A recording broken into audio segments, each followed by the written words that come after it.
In his prime, Karl Malone was one of the most dominant players in NBA history.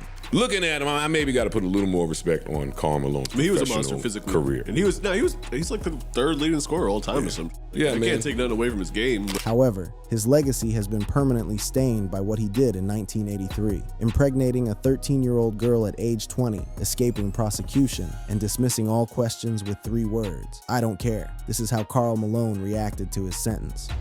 The incident and what should have happened. In the summer of 1983, Karl Malone was a 20-year-old sophomore basketball player at Louisiana Tech University. Gloria Bell was a 13-year-old girl from the same small community in Summerfield, Louisiana. Malone had an intimate relationship with Bell. She became pregnant. On May 3, 1984, she gave birth to their son, Demetrius Bell. Under Louisiana law at the time, the age of consent was 17. The act fell under revised statute 1480, carnal knowledge of a juvenile, which applied to consensual sexual intercourse between a male over 17 and an unmarried female, aged 12 or older but under 17, with an age difference greater than 2 years. This was classified as a felony. The potential penalty: imprisonment with or without hard labor for up to 10 years, plus a possible fine. If Bell had been under 12 at the time of intercourse, it could have qualified as aggravated under RS 1442, which carried a mandatory life sentence at hard labor without parole. Most sources describe Bell as 13 when impregnated, aligning with the carnal knowledge statute rather than aggravated. No charges were filed, no arrest occurred, no prosecution. Bell's family chose not to pursue criminal charges. The reason, according to reports, Malone was a neighborhood kid with promising NBA prospects, and incarceration would prevent him from providing financial support. The family instead filed a paternity suit in 1986, 2 years after Demetrius was born. Malone denied paternity. He did not respond to the lawsuit initially. A court-ordered blood test showed a 99.3% probability that he was the father. The judge ruled in favor of the Bells, ordering Malone, by then in his second NBA season with the Utah Jazz, to pay $125 per week plus past and future medical expenses. Malone appealed. He claimed the amount was excessive despite his growing NBA salary. The parties reached a confidential out-of-court settlement between 1988 and 1989. The settlement allowed Malone to avoid publicly acknowledging paternity at the time. Demetrius Bell grew up without his father. He was raised by his mother and grandparents in Summerfield. He once described his upbringing by saying he treated it as if my mother went to the sperm bank. Malone met Demetrius for the first time when the boy was 17. According to reports, Malone told him it was too late to be a father and that he'd have to make it on his own. The reaction captures what many feel when they first learn the details. A 20-year-old college athlete, a 13-year-old girl, a baby he wanted nothing to do with. And then, 17 years later, when that baby had grown into a young man seeking connection with his biological father, Malone's response was to reject him again. The story's about, well, you know he was about to be a pro athlete, so take from that what you want. Meets the kid 17 years later, 17 years old, says, "Listen, dog, it's too late for me to it's too late for me to be a dad to you. You got to go get it out the mud, get it on your own." That's like Karl Malone. You just put pieces of shit about a yeah. Demetrius Bell went on to play in the NFL. He was drafted by the Buffalo Bills in the 7th round of the 2008 NFL Draft. He had a 5-year career as an offensive tackle with the Bills, Philadelphia Eagles, and Dallas Cowboys. He made it on his own. Malone, meanwhile, built his Hall of Fame career. He was drafted 13th overall by the Utah Jazz in 1985. He became a 14-time All-Star, 2-time MVP, and the league's second leading scorer with 36,928 points. He formed a legendary pick-and-roll partnership with John Stockton. He reached 2 NBA Finals. He was inducted into the Basketball Hall of Fame in 2010. He never served a day in jail for what he did in 1983. This was not Malone's only out-of-wedlock child from his youth. At age 17, while still in high school, Malone fathered fraternal twins, Daryl and Cheryl Ford, with Benita Ford, his high school sweetheart. The twins were born on June 6, 1981. Similar to the Bell case, Malone initially denied paternity and settled a lawsuit out of court. He met the twins when they turned 17 in 1998. Cheryl Ford became a WNBA star, winning 3 championships with the Detroit Shock and earning Rookie of the Year honors in 2003. She has spoken of forgiving Malone, but not forgetting the abandonment. Critics point to this this as evidence of a pattern. Young Karl Malone impregnated women, denied responsibility, and moved on to pursue his basketball dreams. The timeline is stark. Twins born in 1981 when Malone was 17. Demetress born in 1984 when Malone was 20, to a 13-year-old girl. Then marriage to Kay Kinsey in 1990, with whom he has 4 children: Katie, Kylie, Carl Jr., KJ, and Carly. The early children were abandoned. The later children were raised in wealth and stability. The contrast defines much of the criticism Malone continues to face. Malone's dismissive responses. The story of Karl Malone and Gloria Bell surfaced publicly in the late 1990s through media investigations, including a 1998 Associated Press report. For decades, Malone has employed a consistent strategy when confronted about this controversy: dismissal, deflection, and silence. His most notable public response came during the 2023 NBA All-Star Weekend in Salt Lake City. Malone served as a judge for the Slam Dunk Contest, a high-visibility role at an event hosted by his former team, the Utah Jazz. When reporters approached him about the renewed scrutiny surrounding his past, Malone's response was curt and unambiguous. He said, "I'm not discussing any of that backlash. I don't care. That's my life. That's my personal life. And I'll deal with that like I've had to deal with everything. So, whatever. I'm human. Whatever. I'm human." This framing, positioning the impregnation of a 13-year-old as merely a personal life matter and invoking his humanity as a blanket shield, epitomizes the response pattern Malone has maintained for nearly 4 decades. He has never issued a full public apology. He has never provided a detailed explanation. He has never directly acknowledged Gloria Bell by name in public statements. The NBA doesn't want to open up this Pandora's box because you just never know where it's going to lead.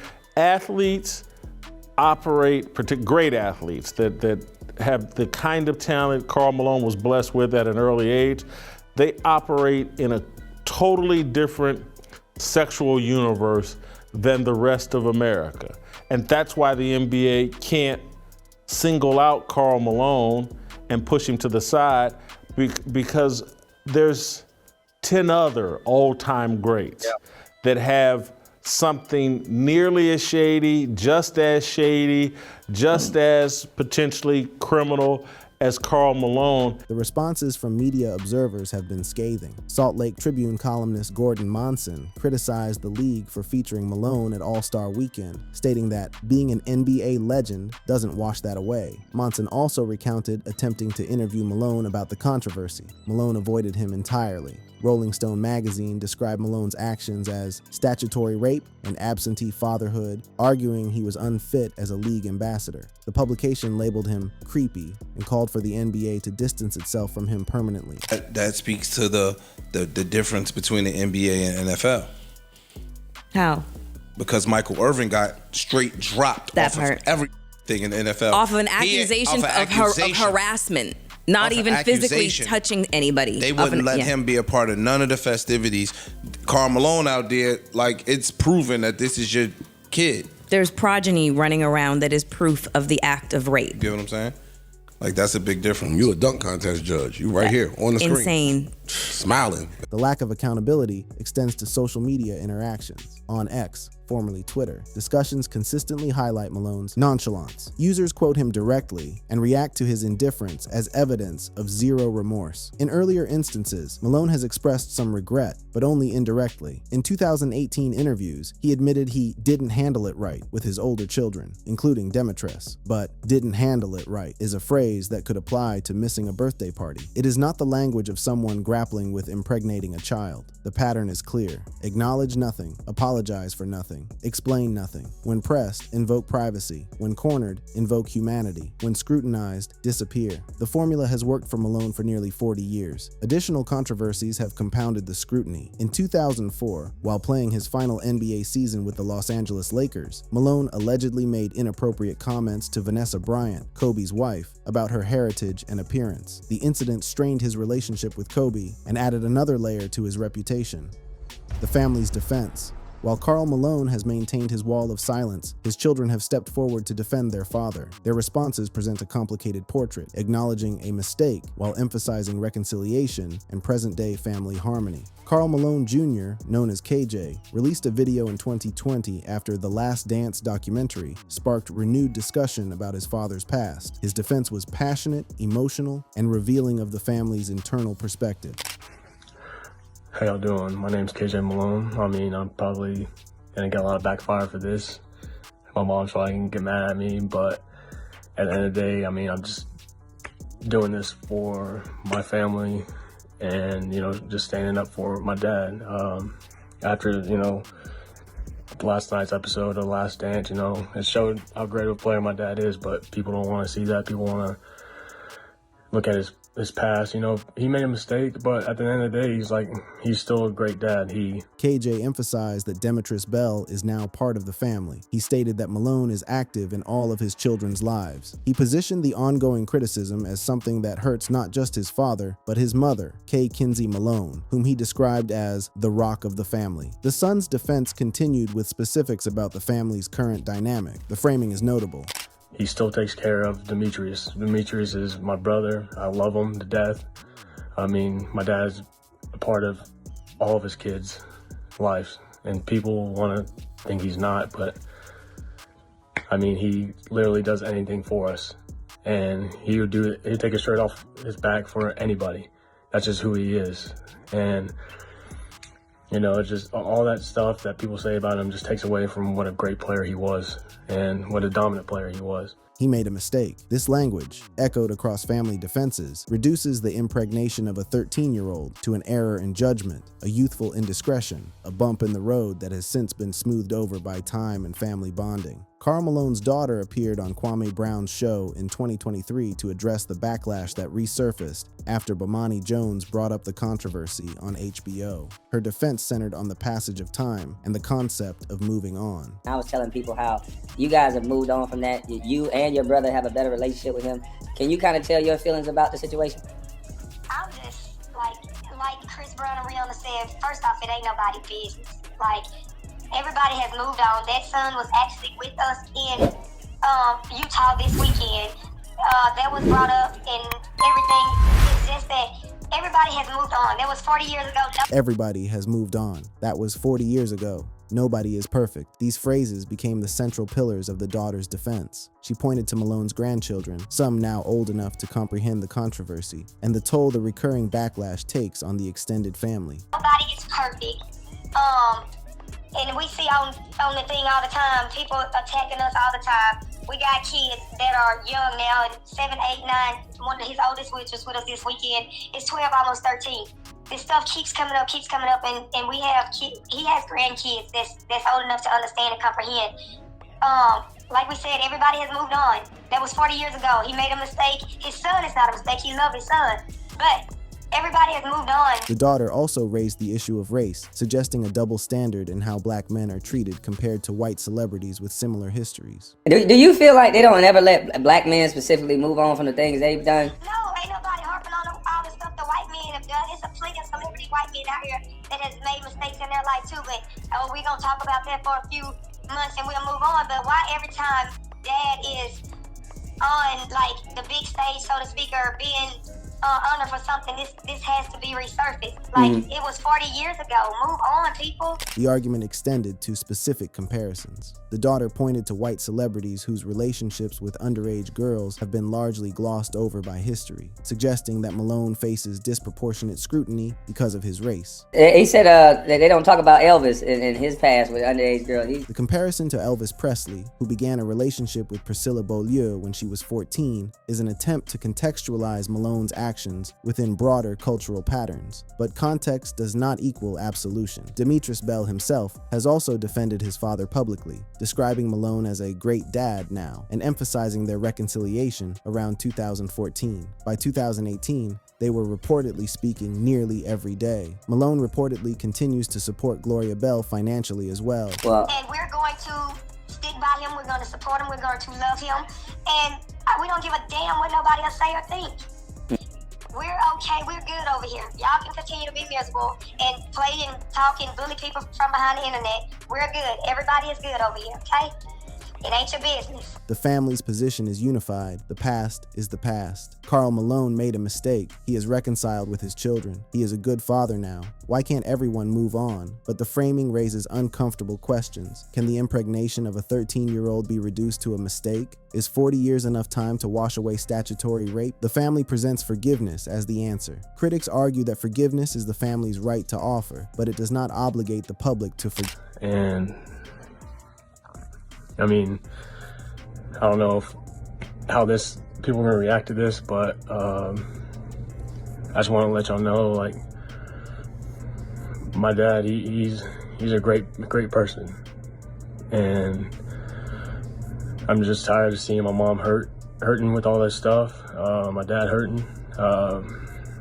Yeah, my dad has a flip phone, but my dad still has to deal with people, talking negative about him when he's not a negative person, and it hurts. It really does. The detail about Malone still using a flip phone is telling. At 62 years old, the Hall of Famer has insulated himself from the digital world where his critics congregate. He does not see the viral videos demanding he be locked up. His children see them. His wife sees them. But Karl Malone exists in a bubble of his own making. That's the last thing I want to see is my parents hurting, and seeing everything negative said about my dad. I mean, it hurts. Because those people saying all those negative things just want to read what people write or what they hear. They never met my dad. They never took the time to even ask one of his family members about it. The NBA's complicated silence. The NBA has never publicly addressed Karl Malone's past with Gloria Bell. This silence, spanning nearly 4 decades, represents what critics describe as suppression through omission and continued celebration. The league has prioritized Malone's on-court legacy over any form of accountability for his off-court conduct. Malone was drafted by the Utah Jazz in 1985, 2 years after the incident with Bell. Throughout his prime years, the league and media largely avoided scrutinizing his personal life. The story, first widely reported in 1998 by the Associated Press, faded into the background. By the time it resurfaced, Malone was already a legend. The NBA named Malone to the 50th anniversary all-time team in 1996. No mention of his controversies appeared in official announcements. In 2021, the league named him to the 75th anniversary team. Again, silence. His statue stands outside the Delta Center in Salt Lake City. He has been featured at Jazz events despite ongoing calls to remove such tributes. I want to get off All-Star Weekend, but I do have to laugh at this because this is funny. Well, actually, this part is not funny. So there's a statue of Karl Malone outside of Utah. The 2023 NBA All-Star Weekend in Salt Lake City crystallized the tension. The league invited Malone to serve as a slam dunk contest judge and honored him during a tribute to all-time scorers. This decision drew sharp criticism from media outlets like Rolling Stone and For the Win, which labeled it shameful and questioned why the league platformed him without addressing his past. But I'm more surprised that the NBA invited him. And they really probably couldn't go to John Stockton because there's controversies surrounding him as well, and some of the comments that he's made or some of the things that he's put out there. He's an anti, what's the right term? Vaxxer. Yeah, anti-vaxxer, and also not that it's one thing to just say you don't want to get the shot, right, Alan? Right. That's your business. Right. But you can't put out misinformation, and that's what you can't. When you're a public figure, you can't go around. The NBA issued no statement on the criticism. When asked for comment by media outlets, NBA representatives did not respond. On July 24, 2025, Malone's 62nd birthday, the NBA's official history account posted a celebratory message. The post prompted widespread outrage online. Over 2,000 critical comments flooded in. San Antonio Spurs star Victor Wembanyama reposted a viral video meme on X saying, "Lock his ass up because he need to be under the jail." Wembanyama did not add commentary, but amplified the criticism, a bold stance from a young star that highlighted generational discomfort with the league's leniency. The contrast with Adam Silver's handling of other controversies is striking. This is the commissioner who took Donald Sterling's team away in 5 minutes after racist comments were exposed. Yet Sterling had not broken any laws. The optics were bad for the league, so action was taken swiftly and decisively. Yeah, because Adam Silver usually has comes down, even though he makes some decisions that sometimes aren't very popular with some people, he does make some decisions that err on the side of caution, or he does, the right thing. This one, it's a head shaker. It doesn't feel good. It just doesn't. There's something that just doesn't feel right about it. And I'm not saying it's the same case, but we saw the R. Kelly case, right? And that's the pushback that you get from people who I can't believe that he's sitting out here. In 2023, Louisiana Tech University unveiled a statue of Malone, reigniting debates about honoring athletes with such histories. The NBA remained silent. Critics argue this creates a double standard where retired legends are insulated from scrutiny that would end the careers of current players. The Gloria Bell incident happened before Malone was drafted. It could have prevented his NBA career entirely if charges had been filed. Instead, the league inherited a future Hall of Famer and has spent decades avoiding the implications. And I'm not saying it's the same case, but, we saw the R. Kelly case, right? Right. Can we see the R. Kelly case? And he's in jail. Now, Karl Malone's not in jail. He hasn't been convicted of anything, and we're not saying any of that. I don't want anybody to misconstrue what we're talking about, but it's about the league, and sometimes it's about the optics. And when you're a corporation, sometimes even though nobody's done or been proven to do anything wrong, John Stockton's exclusion from the same All-Star weekend adds another layer of irony. Stockton, Malone's legendary partner, was reportedly passed over for the 2023 festivities due to his anti-vaccine stance and dissemination of misinformation. Stockton said things that weren't true about vaccines. Malone impregnated a 13-year-old. The league found Stockton too controversial, but Malone acceptable. The players speak out. While the NBA as an institution has maintained its silence, individual players and commentators have begun breaking ranks. Their reactions reveal a shifting attitude, particularly among younger generations, toward the continued celebration of Karl Malone. Patrick Beverley's reaction on his podcast became one of the most viral moments in this ongoing conversation. When informed of the scandal while ranking all-time players, Beverley, who had just placed Malone in his top 20, froze in visible disbelief. According to reports, Beverley said, "I need a full timeout. That threw me the off. Is this true and documented? I didn't know this at all." The moment was widely shared across social media platforms. It underscored a crucial reality. Many current and former NBA players simply do not know the details of Malone's past. The story has been suppressed so effectively, someone like Beverley, a veteran of the league with deep knowledge of basketball history, had never heard about it. Yeah, triple decker. Now the thing about that is, I also seen him when they showed him on the TV. And I want to be clear that I wouldn't say any of this stuff to his face. He still got shoulders? What? No, he still has everything. Karl Malone looked like he could go out there right this second and average 15. The acknowledgement is revealing. Even those who criticize Malone recognize his physical presence remains imposing. At 62, the man still commands a room. But physical intimidation does not erase the facts. The conversation continued with an unflinching assessment of what Malone should be called. I can't take nothing away from his game, but he was a dirtbag. Yeah, I mean, I'd like to see his game without John Stockton. The term is that too. That's the term. That's not dirtbag. A rapist, and then a dirtbag after that. Father, dirtbag. Yeah, absolutely. Compounded all. Bomani Jones, the commentator whose HBO remarks reignited the 2023 controversy, publicly criticized Malone during All-Star coverage, reminded audiences of the impregnation, and called Malone creepy and a dirty player. His comments drew gasps from a live audience, another indicator that many people simply did not know. Victor Wembanyama's July 2025 repost of the "lock his ass up because he need to be under the jail" video was significant beyond its content. Here was the league's most anticipated young star, the face of the NBA's future, using his platform to amplify criticism of one of its all-time greats.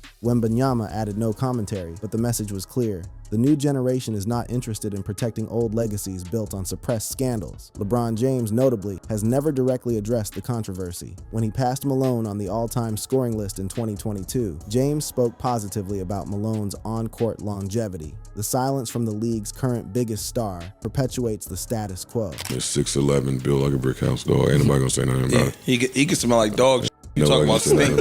He can smell like cow manure, and nobody say a word. Hey, all y'all was mad quiet. You know what you did? Went home to your little keyboards, got to typing.